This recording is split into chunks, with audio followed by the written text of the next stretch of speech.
Hello दोस्तों, नमस्कार, राम राम। एक बार फिर से आप सभी का स्वागत है। तो दोस्तों, कैसे हो आप लोग? उम्मीद करता हूँ आप लोग सब ठीक होंगे।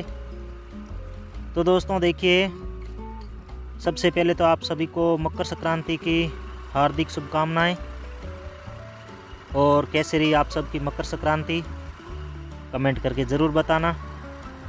तो मकर संक्रांति हमारी तो कुछ इस तरह रही कि मकर संक्रांति के दिन हमारे मोटर की प्रॉब्लम हो गई थी और ये मोटर जो है फिर से ख़राब हो गई थी। तैयार करवा के लाए थे और इसके अंदर जो साफट होती है वो टूट गई थी।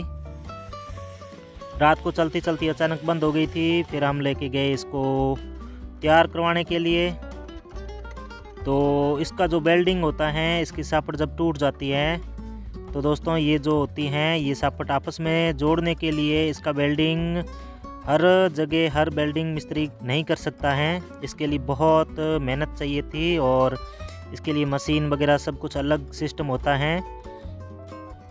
तो ये देखिए, यहाँ से इस तरह से टूट गई थी और इसको जोड़ने के लिए हम सबसे पहले दियात्रा गांव गए थे वेल्डिंग मिस्त्री जी के पास। तो वहाँ पे उनकी दुकान बंद थी। तो फिर ये जो साफट होती हैं मोटर के अंदर लगी होती हैं, तो ये सब कुछ काम यही करती हैं मोटर चलाने का। तो ये राड भी कहते हैं इसको, लोहे की बड़ी राड होती है जो मोटर के बीचों बीच में लगी होती हैं और इसके अंदर तांबा भी होता है। तो ये जो होती हैं ये टूट गई थी और ये जो पास में पड़ी है दूसरी वाली नई, ये अभी बना के और उसकी जगह ये लगाएंगे अभी। तो ये लगवा के लाए हैं हम लोग। ये देखिए, इस तरह से अभी ये साइड से लगाई थी ये, और जो पुरानी वाली टूटी थी उसका बेल्ट नहीं हो सकता क्योंकि इसको घिसाई करके और बहुत ही मेहनत लगती है इसमें। और मिस्त्री बता रहे थे कि करीब इसमें लगातार 3 घंटे काम करने पर ये तैयार होती हैं और लाइट अगर रहती हैं पूरी फिक्स 3 घंटे तब जाके तैयार होती है। तो इसके लिए ये बहुत बड़ी मशीन है और ये भी करीब 2-2.5 लाख रुपए की बता रहे थे। तो ये मशीन देखिए, इतनी बड़ी मशीन है। इसके अंदर इसको डाल के और इस साफट को फिर इसको तिखी नोक बनाई जाती हैं और इसकी घिसाई की जाती हैं। और इसमें औजार की ज़रूरत पड़ती है, बहुत छोटे छोटे नुकीले औजार होते हैं।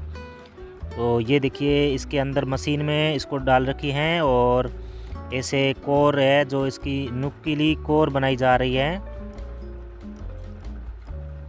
ये देखिए, मतलब बहुत ध्यान से इसको इस पर काम किया जाता है और बहुत मेहनत लगती है। ज़रा सी जो भूल हो जाती है तो फिर ये मोटर में काम नहीं करती है। बहुत ध्यान से काम कर रहे थे मिस्त्री लोग।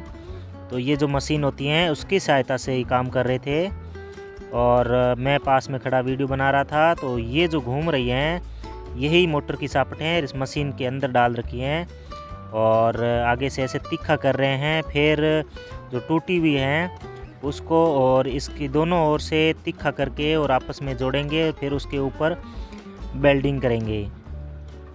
तो ये जो मशीन है इसकी सहायता से ही सब कुछ ये काम होता है और बहुत ध्यान से काम करते हैं ये लोग और बिल्कुल भी गलती नहीं करते हैं। अगर गलती हो जाती है तो फिर ये काम देती भी नहीं है। तो हम लोग करीब दोपहर के टाइम गए थे और 4 बजे तक हम लोग वेट कर रहे थे कि तैयार हो जाएगी। फिर ये लोग मिस्त्री लोग दोपहर तक तैयार कर रहे थे। तैयार करने के बाद में इतनी तैयार हुई थी और फिर ये चले गए थे खाना खाने के लिए। और खाना खाने के बाद में वापस आए तो इसके ऊपर वेल्डिंग कर रहे थे, तब लाइट चली गई थी। तो लाइट चली गई तो फिर लाइट की कटौती हो गई थी, बहुत लंबी टाइम के लिए कटौती हो गई थी। फिर मोटर तैयार नहीं हो रही थी तो बोला कल सुबह आना पड़ेगा। तो फिर हम वापस आ रहे थे और मेरे साथ में बाबूलाल जी जो कि मोटर बाहर निकालते हैं लोरिंग वाले पनेगा गांव से, वो मेरे साथ में थे। आते टाइम का ये वीडियो है। बहुत खूबसूरत नज़ारा था खेतों की ओर, तो मैंने वीडियो बना लिया। तो आप भी देखिए कितना सुंदर दृश्य है गाँवों के खेतों का और कितनी सुंदर सुंदर फसलें खड़ी हैं और सड़क भी बहुत ताज़ी हैं, सिंगल सड़क है। तो आप सबका बहुत बहुत धन्यवाद।